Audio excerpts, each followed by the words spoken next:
Leading businesses in resource sector speak of challenges. Students defiant despite heavy police presence. And PNG represented at Chinese Cultural Festival. This is National EMTV News with Mary Bartolo. Good evening. Thank you for joining us for Tuesday's news. The second day of the 32nd Australia-Papua New Guinea Business Forum heard from three leading representatives from the resources sector in ExxonMobil PNG, Panost and Kumul Petroleum Holdings Limited. Current challenges being faced, like falling global commodity prices and opportunities for PNG, were some of the leading topics. The Managing Director of ExxonMobil PNG, Andrew Barry, opened the second day of the forum with the resources update. He confirmed that the resource industry is facing challenges of low commodity prices. However, this is not new. Oil, gas and LNG will continue to evolve over time, he says. He touched on the near-term price environment and the long-term expectation of LNG demand. Despite the current price environment, which may challenge some producers, we certainly believe that natural gas, including liquefied natural gas, has a bright future. That's because global energy demand will continue to grow and LNG will play a critical role in meeting the world's need for energy to fuel development and opportunity. He also emphasised ExxonMobil's commitment to the PNG government to work together on innovative solutions to supply domestic gas to improve the capacity and reliability of Papua New Guinea's power network. We fundamentally believe that one of the greatest multiplier effects for facilitating growth of businesses and improving living standards in the country lies in power generation. General Manager, Government and Community of Panost, Glenn Connell, presented on CIPIC's Freda River project. He described the challenges of the project, one of which are commodity prices and the physical and remote location of Freda River, but he also highlighted the opportunities. The infrastructure that supports the operations has the potential to open up the region to new economic opportunities, and that's something that we really want to look at in the next little while, is to focus on what potential that infrastructure holds, what's the best solution not only for us but for the region. Concluding the session was Chairman of Kumul Petroleum Holding Limited, Frank Kramer, who shed some light on the business opportunities being considered by KPHL. The gas commercialization opportunities are associated with petrochemicals. There is a significant potential for petrochemical development in PNG. That's related to domestic gas that's available for in-country development other than LNG. And to that extent, Kumul Petroleum and Sojitz have a current MOU to study potential development for petrochemical industry in PNG.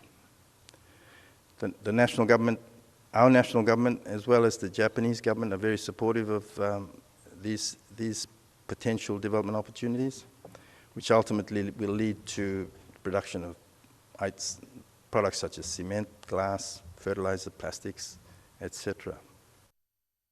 Michaeline Moyabasi, National EMTV News, Cairns. Central Bank Governor Loy Bakani spoke about the current state of the economy at the forum yesterday. This comes after the Bank of PNG released an economic update last week. In it, the bank emphasized the need for exporters to take advantage of the keener depreciation to increase production and exports that would bring in much-needed foreign exchange. In that economic update released last Friday, Mr. Bakani advised consumers and importers to adjust their consumption patterns and sourcing of imports by buying locally produced goods. This, he says, will reduce demand for foreign exchange and also encourage the development of PNG's local industries. Yesterday, Mr. Bakani addressed the delegates at the 32nd Australia-Papua New Guinea Business Forum. As Governor of BPNG, he clarified a few comments, he says, raised by commentators about how BPNG has been managing Papua New Guinea's affairs. Some of the misrepresented comments by various commentators on some of the things, the way the Central Bank and the government of Papua New Guinea has been managing the nation's affairs. I think I think this is important to clarify those things, to put the facts in perspective, so that we can all understand, have a level playing field to move on to appreciate what the actions of the central bank and the government are doing. And of course, Mr. Bakani touched on the current short-term issues, the shortage of foreign exchange reserves and the depreciation of the PNG kina. The current level of reserves, as we speak, is sufficient for still about 10 months of total imports and 15 months of non-mineral import coverage. The governor also addressed news about the IFC facilities sought by the central bank. He again zeroed in on comments which he says are rumors spread on internet blogs and had this message to say. The government and the central bank are seeking foreign currency facilities from external sources for budgetary financing and to support the FX. And again, there's news about the IFC facilities, which is still ongoing, work in progress. We're also looking at other facilities to address the issue.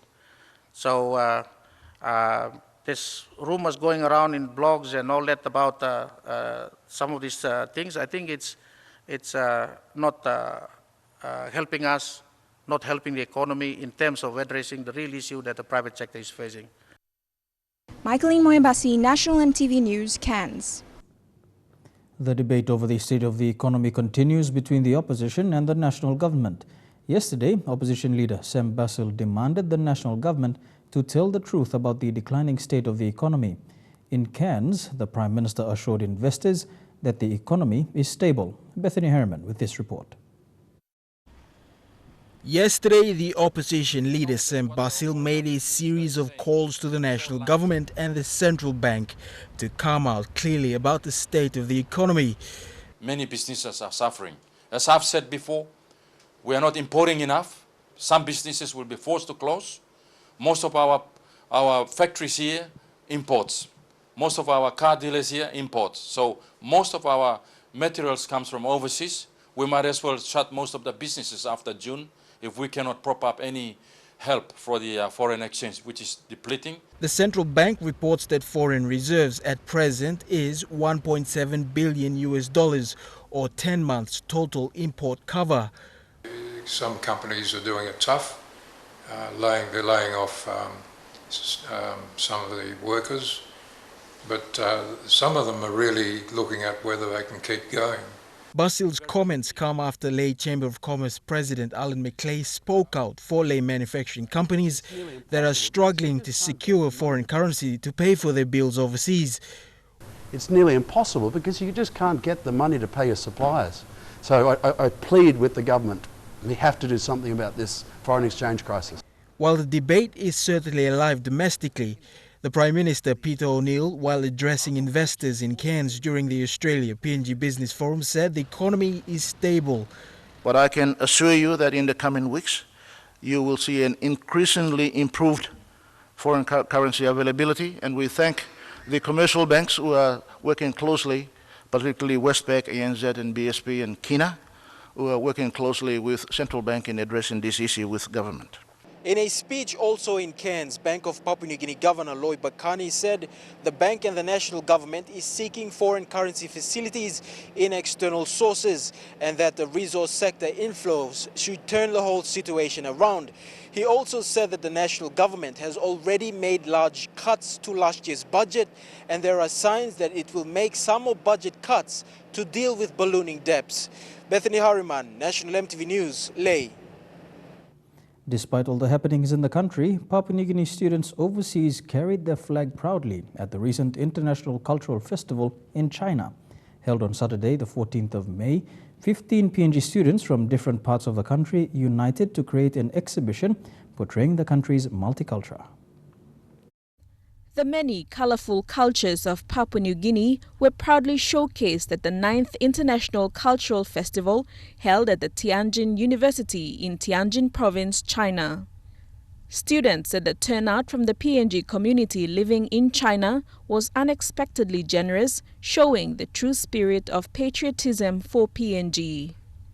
Among those who turned up to support were the Second Secretary, Immigration and Consular, Wellington Navasivu and his family, the wife and family of Vincent Somale, Deputy Ambassador of PNG to China, as well as other PNG students studying in China's capital, Beijing. About 15 students from the Tianjin University participated in the cultural performances that drew a good crowd despite a bit of downpour.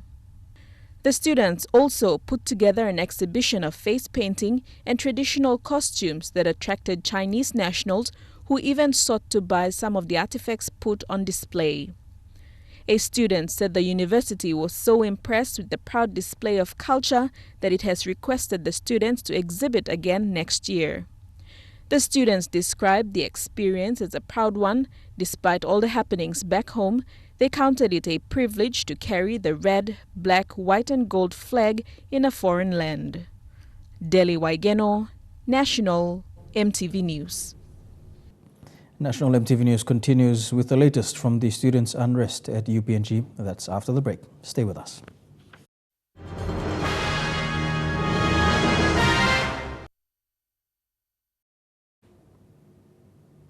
Welcome back to National EMTV News.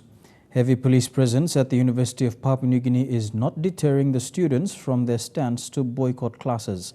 A convoy of police vehicles entered the university premises in the early hours of this morning at the request of the University Senate. This is the third week of the UPNG boycott as they demand that the Prime Minister Peter O'Neill step aside to allow investigations into allegations made against him. An MTV crew was on the ground today and filed this report. At 4 o'clock this morning, a convoy of police vehicles drove into the University of Papua New Guinea. Uniforce personnel said the police removed the barricade that was at the main gate of the university.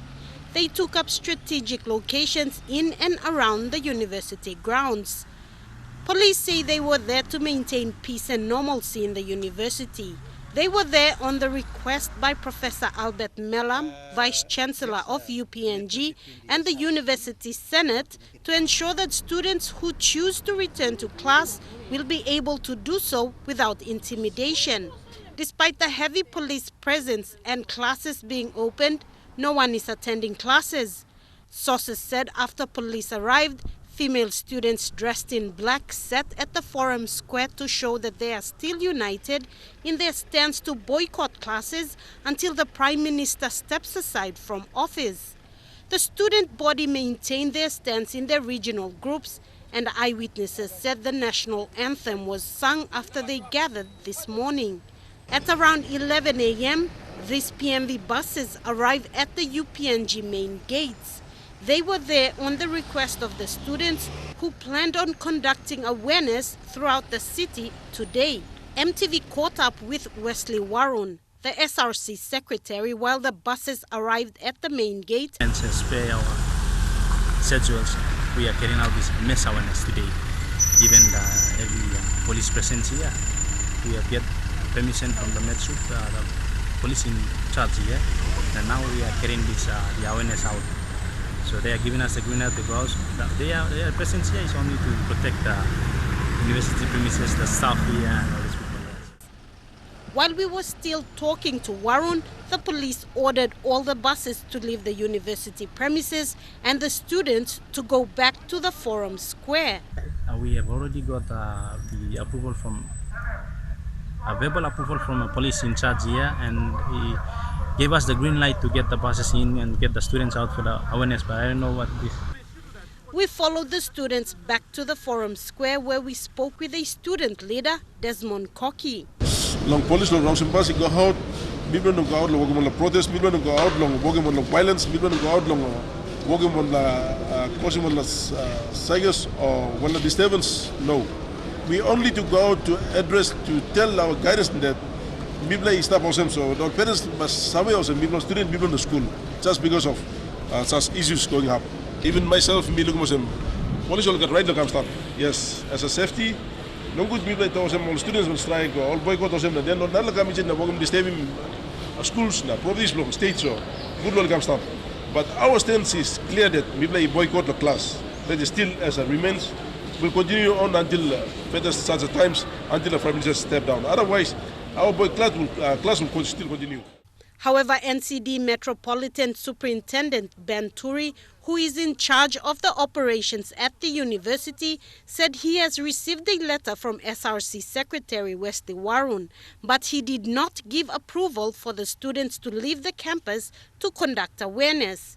Turi made this comment after he and ACP Crimes David Manning met with Professor Mellam and the University Senate. He said without a referendum, the students cannot be allowed to do anything and insist that the Electoral Commission must clarify their stance in conducting the referendum. MTV caught up with Professor Mellam shortly after their meeting, and he said he cannot comment on the referendum issue. That's a matter between the SRC. I want to make it very clear, because the matter is before the court. Right. The referendum was a matter between the SRC and the Electoral Commission.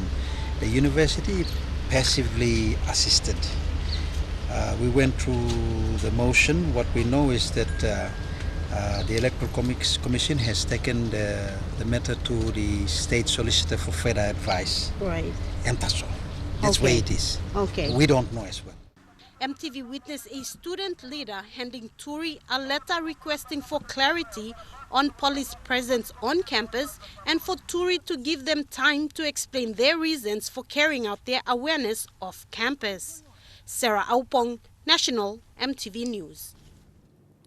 John Calamoro, the Electoral Commission's representative, said in a statement today that the Commission was to have conducted the UPNG referendum last week Thursday, May the 12th, but were advised against it by the State Solicitor. The Electoral Commission was advised that the Attorney General's office was looking into the matter to ensure that conducting the referendum was not in breach of existing court orders. The Electoral Commission is not able to confirm which court orders this was in reference to. Mr. Calamoro said the advice came as a team of 9 Electoral Commission staff were about to leave for the UPNG main campus and the Tarama campus to carry out the referendum. He said to date there has been no further advice from the State Solicitor's office nor from the Attorney General's office. A proposed meeting between the UPNG Senate, the student body and the head of police operations did not eventuate. This follows what police have described as illegal protests conducted by UPNG students outside of the campus earlier this afternoon. NCD Metropolitan Superintendent Ben Turi says police will maintain their presence on campus. The students, without our permission, went out trying to mobilize support from the public, and we sent our men out to stop them because it's illegal.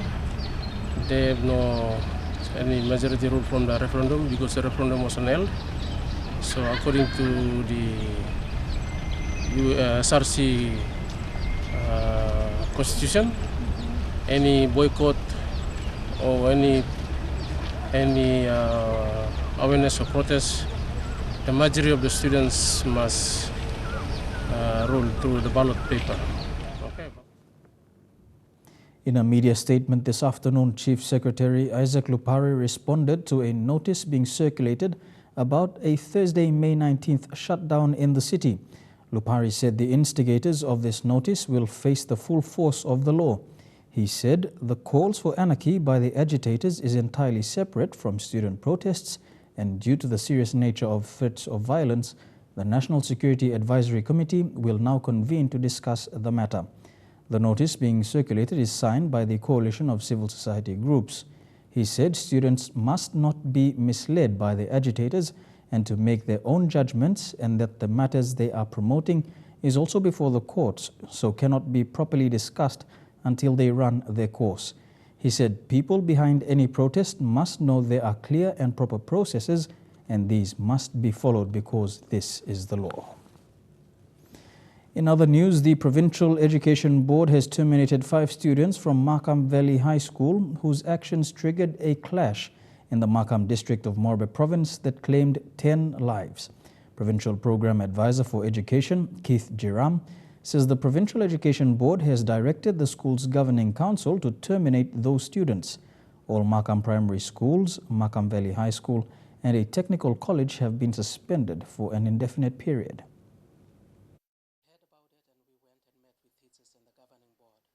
We tasked them, we gave them 48 hours to comply.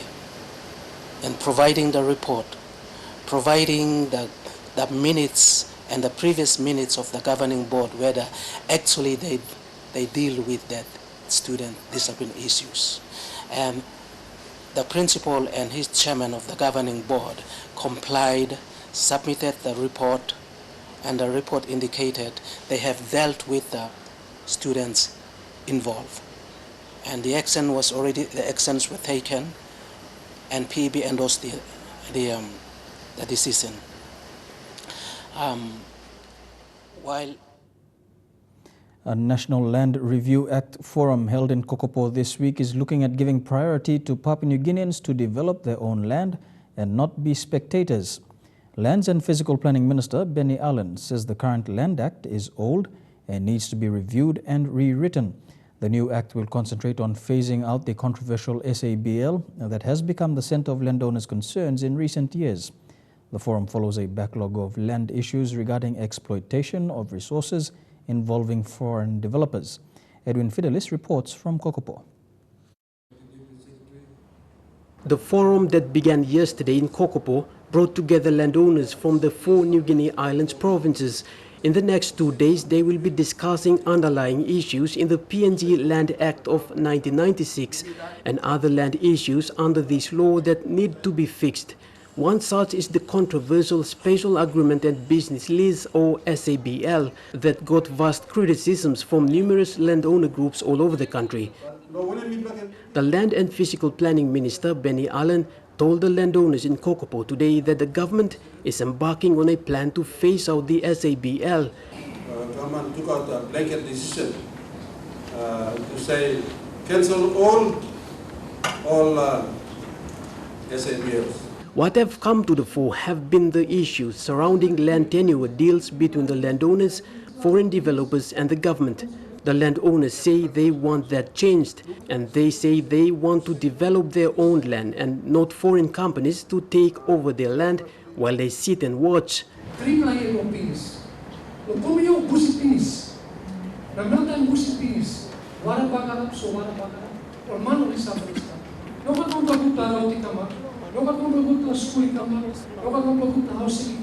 Gatherings like these have been few and far between recent years. It is one of the few times that the government has established a direct line of communication with landowners to listen to their plights and write a new land law that will stand in favor of the true custodians of the land, and the SABL and other laws and policies that don't support Papua New Guineans won't be part of it. Edwin Fidelis, National EMTV News, Kokopo. And now a look at the finance news. The kina opened unchanged at $0.3160 in the interbank market. At Bank South Pacific, your kina was buying $0.3085, $0.4203 Australian dollars, $0.2697 euro, and 33.40 Japanese yen. Looking at commodity prices at New York close, cocoa closed lower, while gold, coffee, and copra closed the day higher. Palm oil, crude oil, and copper closed the day higher. And on the stock markets, the Dow Jones closed at 175 points higher, the ASX closed 34 points higher, and the All Ordinaries closed 35 points higher. You're watching National EMTV News. More local and international news when we come back.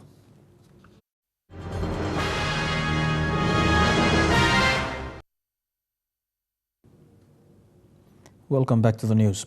The opposition has requested Australia to stop allowing Papua New Guineans with corrupt backgrounds to enter Australia.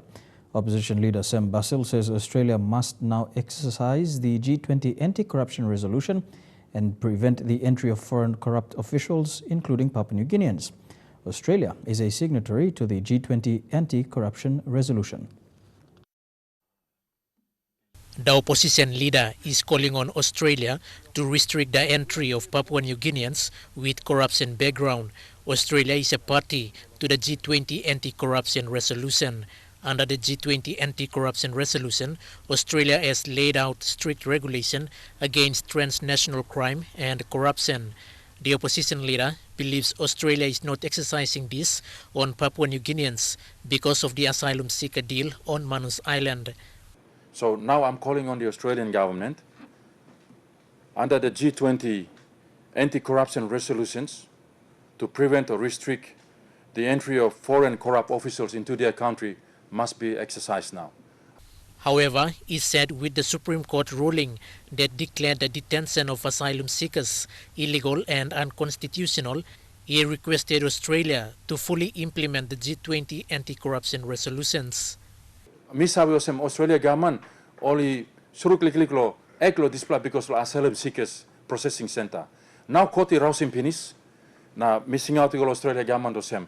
Time blue plan now lo stopping more corrupt officials for Papua New Guinea lo interim Australia. If Australia doesn't do that, they are supporting corruption. A number of Papua New Guineans, including parliamentarians, have over the years invested millions in the North Queensland property market. The opposition said they have a report on this. Quinten Alomp, National EMTV News. 2 Iraqi refugees at the controversial Manus Processing Center were arrested last night by Manus police for their outrageous behavior at a public area. The 2 men, Abdul Latif and Akil Bahadli, went to Kingfisher Lodge at Lorengau, drunk and demanded for food. The 2 men then went on a rampage when the lodge staff refused to give them food. Manus Acting Provincial Police Commander, Senior Inspector David Yapu, said such behavior involving the refugees is not acceptable. He said they should respect the domestic law of Papua New Guinea and its citizens. Senior Inspector Yapu said the Supreme Court's decision about the unconstitutionality of the centre does not give them the right to get involved in unlawful acts. Mr. Yapu sounded a warning to the public in Manus to report any hint of trouble or illegal activities involving refugees from the processing centre. Overseas now, and Colombian National Police have confiscated 8 metric tons of cocaine along the border with Panama. The government reported this on Sunday in what may be one of the largest seizures in the country in recent years. Officials said the haul, with an estimated value of $240 million, was discovered in an underground hideaway on a banana plantation in the municipality of Turbo in Antioquia Department. There are 9 tons of which by the New York street value is worth US $250 million, so this is a blow to the finances of the Usuga family and narco traffickers in general in the Uruba region of Colombia. 3 people were arrested in the operation. Defense Minister Luis Carlos Villegas also said the drugs belong to the clan Usuga crime gang. The United States has offered a $5 million reward for the capture of the gang's leader. Colombia produces some 442 tons of cocaine annually, according to the United Nations. Colombian authorities seized 252 tons of the narcotic last year. So far, authorities have not disclosed information as to how they plan to dispose of the drug pile. Lorraine Gabina, EMTV World News. Jihadist groups are threatening to drive Christians out of Syria, burning churches and desecrating priceless icons. One historic town was recently free after being seized by ISIS militants, but some Christians still fear for their lives. Jesus loves you no matter how you feel, these children sing at a religion class in Malula, Syria's most famous Christian town, which was occupied by Islamist militants for 6 months. Several townspeople are still missing.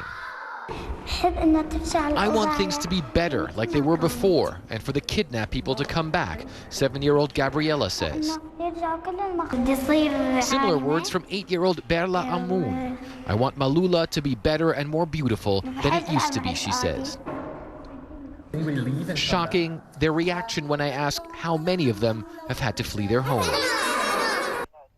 Islamist rebels, led by Al-Qaeda's wing in Syria, Jabhat al-Nusra, invaded Malula in late 2013. This video by one of the groups allegedly shows a suicide blast that took out the checkpoint to the village. The rebels kidnapped 12 nuns from a convent. It took more than 6 months of intense battles to oust them. But scars remain. This is the St. Tekla convent and shrine, or what's left of it, a warning to Syria's Christian community. While some buildings here in Malula have been restored, others remain exactly like this, completely destroyed and mostly burned out. And of course, many people who live in this town ask themselves whether Christianity still has a future here in Syria. Syria is home to one of the oldest Christian communities in the world. Malula is the last place where the Aramaic that Jesus spoke is still in use. But groups like ISIS have vowed to oust the Christians from this land. This member of Malula's city council shows me just some of the priceless icons that were damaged or looted, especially the most ancient ones. They stole it and then they fire the other. The new one, they fire it. They burned it. Burn it. As we left Malula, a Christian song was playing on a loudspeaker system in the entire town. A sign of defiance from a Christian community that hopes the children learning about their long heritage in Syria will have a future in the land of their ancestors. True Guy Sports is next. I'll be back with the details after the break. Stay with us.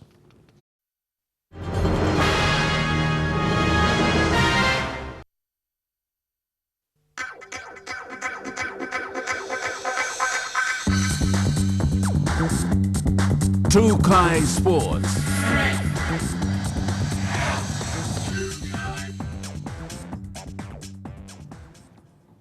Welcome to True Guy Sports. SPPNG Hunters and Kumul's winger Justin Olam has accepted an offer from the Melbourne Storm to join the club for the 2017 and 2018 season.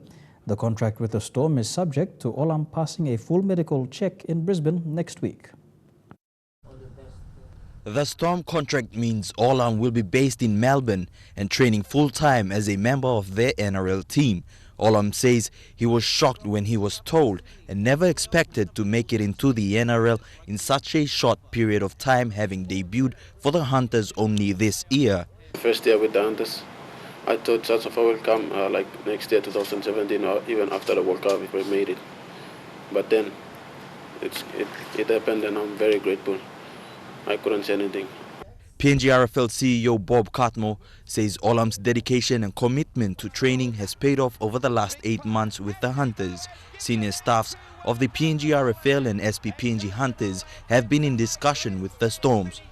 This opportunity available for Justin.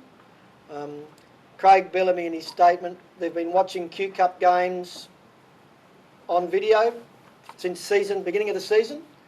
And it was only after the test match against the Fiji Bardis that the offer was made concrete. SPPNG Hunters coach Michael Marum congratulated Olam on his achievement. Now we still have a season to complete with the Hunters, so yeah, we look forward to making sure you prepare well for the upcoming pre-season and the season with the Melbourne Storm. Last night, Olam's signing was announced to the Hunters team, with the boys showing their support and encouragement. They are very happy and most of them, they congratulate me. And I think it's a boost for them to work hard, and then if I can make it, then they can make it too. Justin will remain with the Hunters for the rest of the 2016 season. He will have the opportunity to spend a week with the Melbourne Storm during the Hunters weekend bye. I'm a Hunter player and I'll give my best to PNG and for the Hunters. I'll give my best as every Sunday every match I used to give my best. I'll listen to the coach.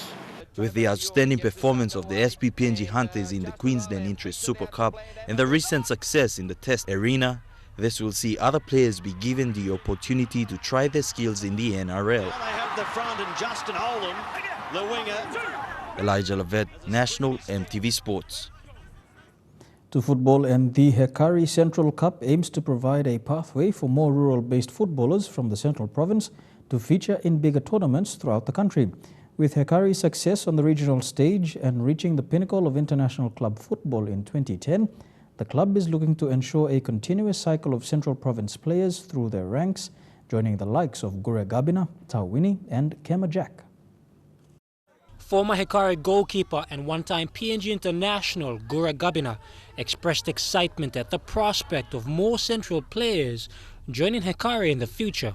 That's right. I was part of the Hekari team to Dubai, and then from this tournament we've been running. We've got some Hekari players playing in this tournament too, such as Willie Gia and Karo Ila from Alukuni. His experiences in the Club World Cup in 2010 bringing back good memories, including that of former Hekari and PNG striker Kema Jack. Yes, that's right. He's been with our team too. We hanged up our boots, but we're still doing football for our villages. We've been part of training the boys and keeping them fit for the tournament. So he'll be here. I think he'll be playing. Or I'm not sure, but he's the coach of Kaparoko right now.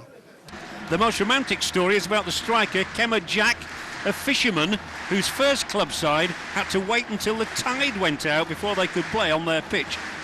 In an interview in 2013, speaking from his home village in Kiapara, Rigo district, three-time NSL Golden Boot winner Kema Jack had also spoken of the highlights of his career while playing for Hekari, also stating that the potential within the province was there. Like, there are a lot of players like me, but the only thing is accommodation, and you need someone to back you up or support you in your career, in soccer especially. So when I grew up here, I had some difficulties, like in soccer, but when I went back to town, like, there were some people that, they saw me that they think that I was gonna do something different for them. The Hekari Central Cup will end on Friday, with the finals expected to draw a larger crowd than is present, and also hold a reward for some of the players vying to impress. Jeremy Moggy, National, EMTV Sports. Back to Rugby League, and Port Moresby Suburban Rugby League has gone into its third round of competition with only the A grade taking part.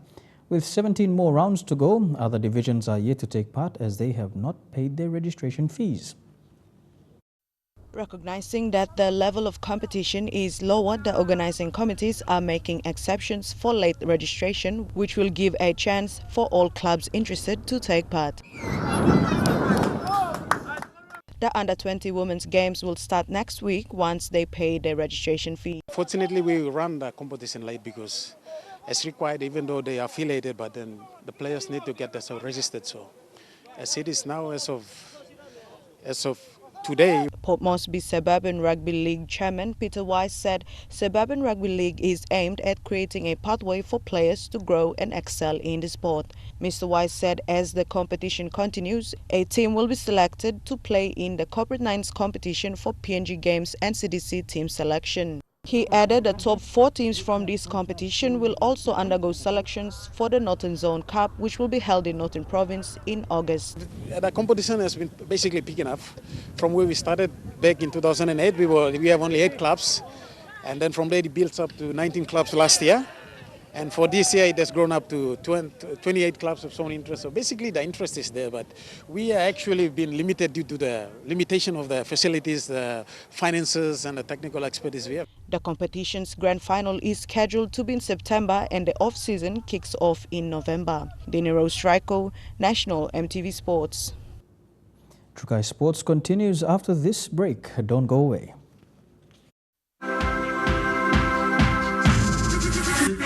Trukai Sports.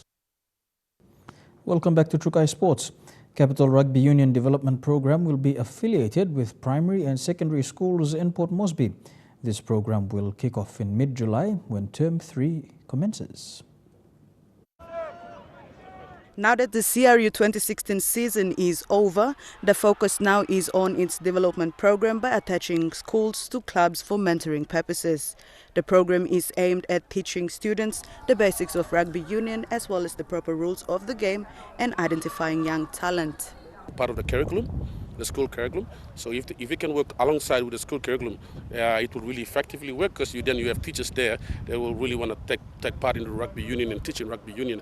And obviously we'll have clubs that are associated with that. So CRU President Jacob Angas said CRU hopes to get rugby union into the school's curriculum so that there will be more involvement from students who are interested. He said the program comes in phases, so CRU plans to start off with 5 schools. The program will eventually branch out to the rest of Port Moresby, taking on schools one suburb at a time. CRU has substantiated its programs and plans to run it consistently right through. CRU managers and experienced union players in the likes of Paul Joseph and Kila Rapila are keen to run the program. Angas said despite rugby union's magnitude globally, PNG is still lacking, and that is why CRU wants to boost rugby union in Port Moresby. it's one thing having a really good program, but in Papua New Guinea we are more of a socially interactive society where we learn a lot from people that we admire, We learn a lot from,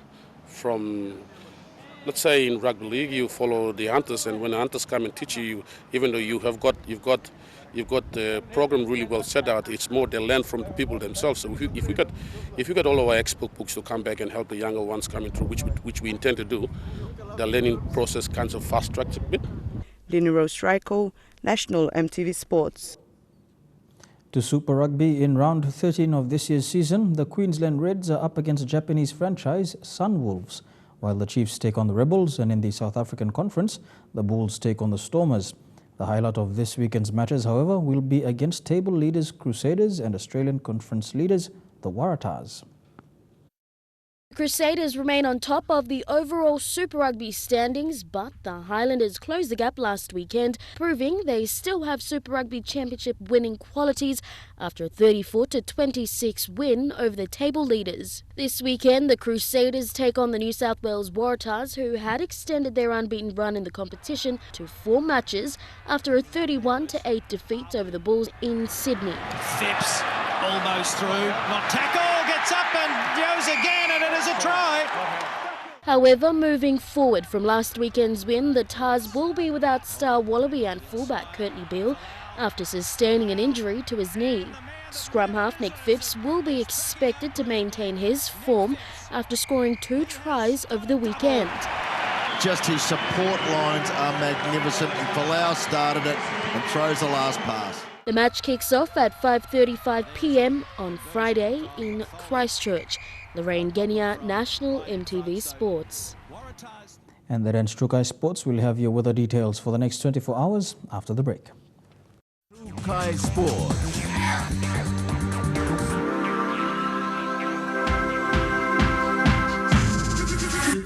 Trukai Sports.